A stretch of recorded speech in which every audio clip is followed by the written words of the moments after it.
নমস্কার, আমি অয়ন। একই কাণ্ড, একজন কাউন্সিলর, খুব বেশি হলে মেয়র পরিষদ, দেবরাজ চক্রবর্তী মাত্র মাত্র 11 বছরে একজন কাউন্সিলরের যা জানা যাচ্ছে 1300 কোটি টাকার সম্পত্তি। 1300 কোটি টাকা।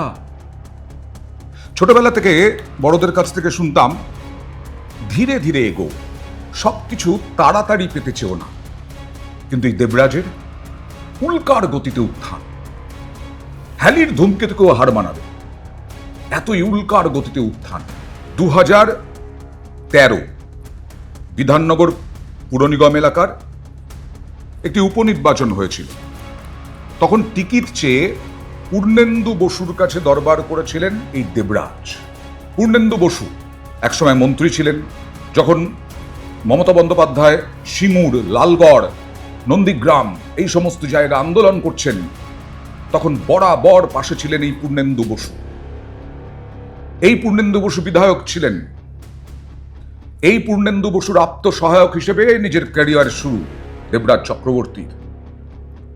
ছোটবেলা থেকেই খুব ভদ্র, নম্র, হাসিমুখ, কিন্তু তার আড়ালে এক ভয়াবহ, ভয়ঙ্কর দেবরাজ চক্রবর্তী।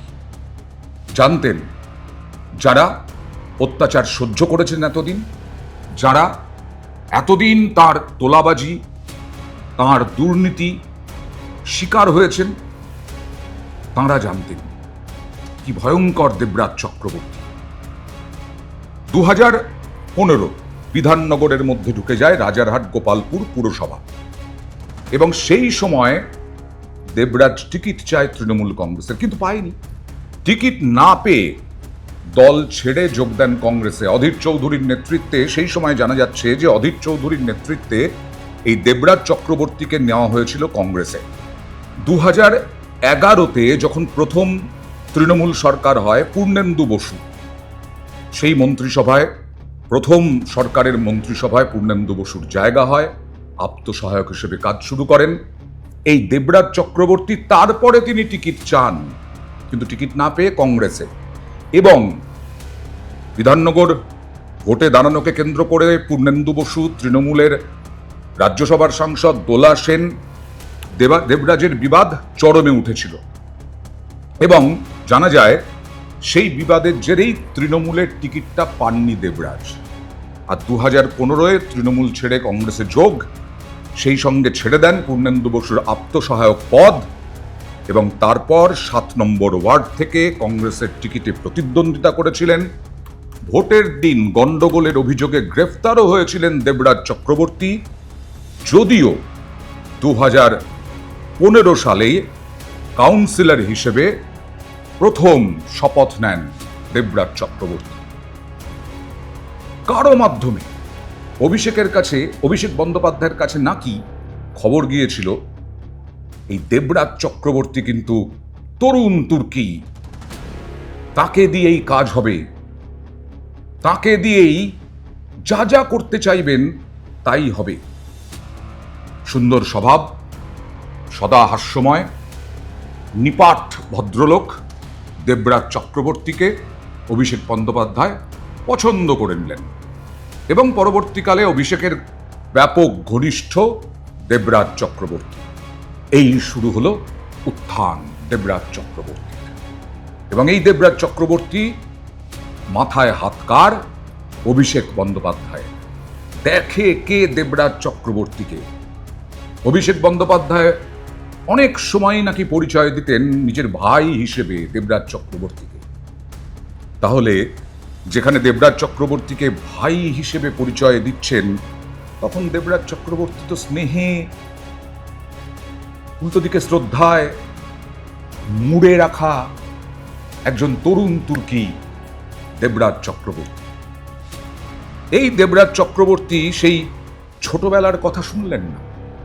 ছোটবেলায় হয়তো তারও প্রবীণরা, সদস্যরা তারা উপদেশ দিয়েছিলেন, ধীরে ধীরে এগো, ধীরে ধীরে এগো, হঠাৎ করে কিছু পাওয়া যায় না, পরিশ্রম করে অনেক কিছু পেতে হয়।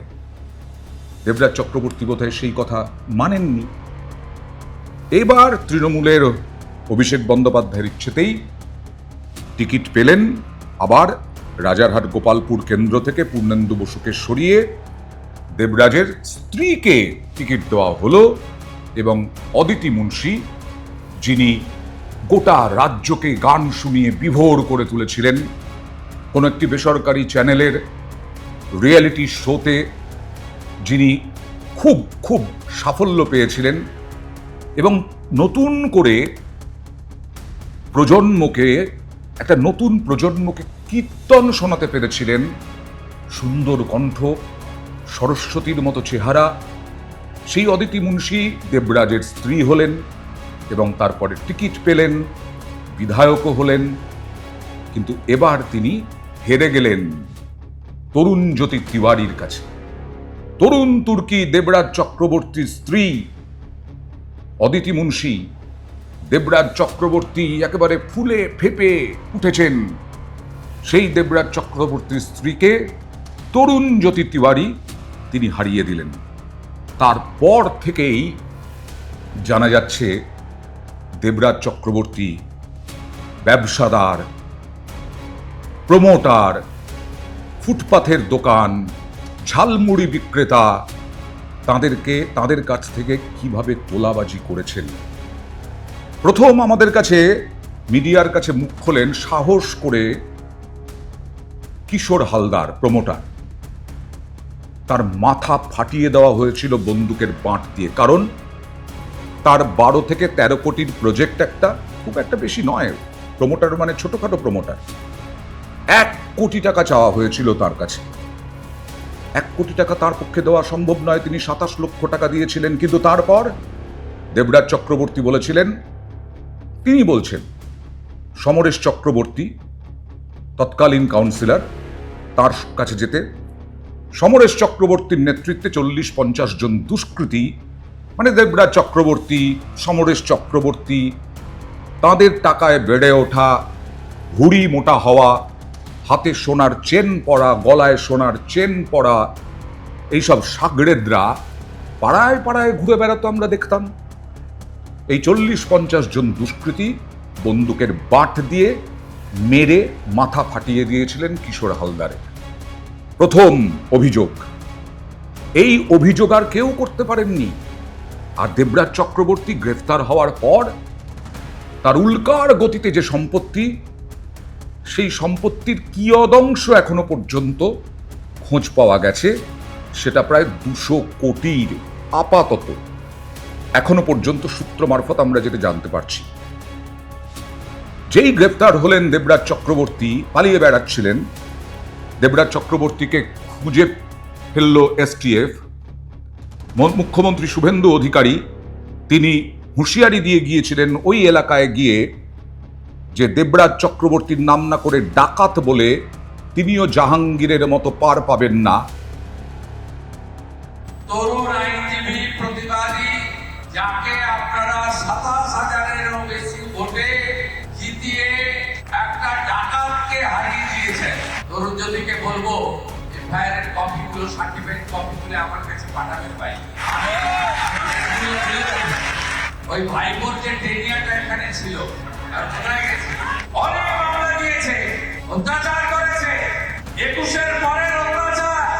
আমি তো মনে করি ব্রিটিশরাও এত অত্যাচার করেনি, ওরা যে অত্যাচার পুষ্পা ঝুঁকে গেছে বলেছিল, ঝুঁকতে ঝুঁকতে পুষ্পা হারিয়ে গেছে। এখানেও যে ডাকাতটা আছে পুলিশ মন্ত্রীর উপরে ছেড়ে দেয়, ডাকাতটাকে ঠিক করার দায়িত্ব।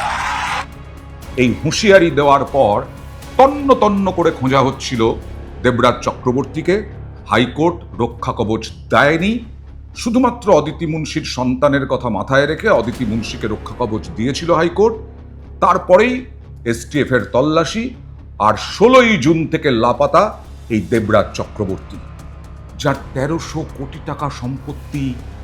যদি সৎ পথে আয় হতো তাহলে 16ই জুন থেকে, বা আমি যদি ধরি 4 মে থেকে ভুরি ভুরি অভিযোগ কেন জমা পড়ছে?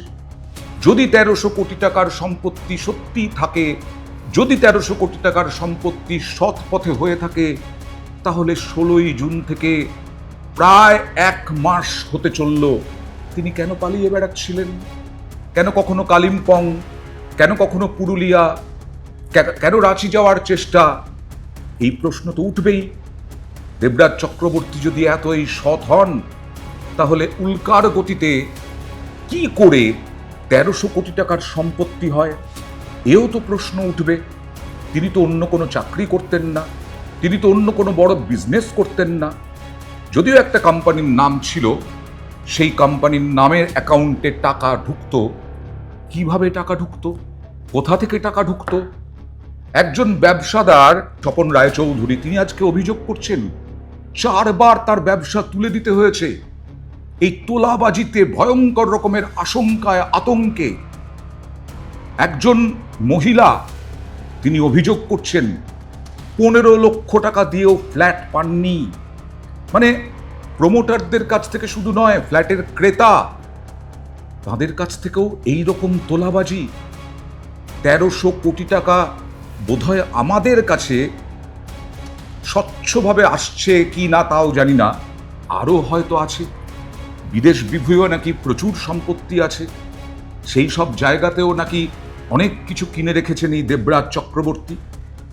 দক্ষিণ দমদম পুরসভা, বিধাননগর কর্পোরেশন, এই সব জায়গায় একচ্ছত্র আধিপত্য ছিল দেবরাজ চক্রবর্তীর। অভিযোগ শুধু তোলাবাজি, খুনের হুমকি তাই নয়, গরু পাচার। পুরুলিয়া থেকে টাকা আসতো, বীরভূম থেকে টাকা আসতো, গোটা উত্তর ২৪ পরগনার নাকি তোলাটার দায়িত্ব ছিল এই দেবরাজ চক্রবর্তীর। আর এই দেবরাজ চক্রবর্তীর যদি ১৩০০ কোটি টাকা সম্পত্তি হয়, তিনি তার মানে আরো কত তোলা তুলেছেন। সেই তোলা টাকা শুধু কি দেবরাজ চক্রবর্তীর ভাঁড়ারে গেছে, পকেটে গেছে তা তো নয়। তাহলে মাথা কে? কার পকেটে ঢুকেছে এত এত সম্পত্তি, এত এত কোটি কোটি টাকা? এটাই তো সব থেকে বড় প্রশ্ন। উত্তর ২৪ পরগনা জেলার তৃণমূলের সভাপতি দায়িত্ব পেয়েছিলেন, তখন তো আরো আধিপত্য। পাড়ায় পাড়ায় কাউন্সিলরের সাগরেদরা দেবরাজ দা, দেবরাজ দা, দেবরাজ দা বলতে পাগল, অন্ধভক্ত দেবরাজ চক্রবর্তীর। কারণ তাদের পকেটেও তো মাসে প্রায় ৫০ থেকে ৬০ হাজার টাকা ইনকাম হচ্ছে।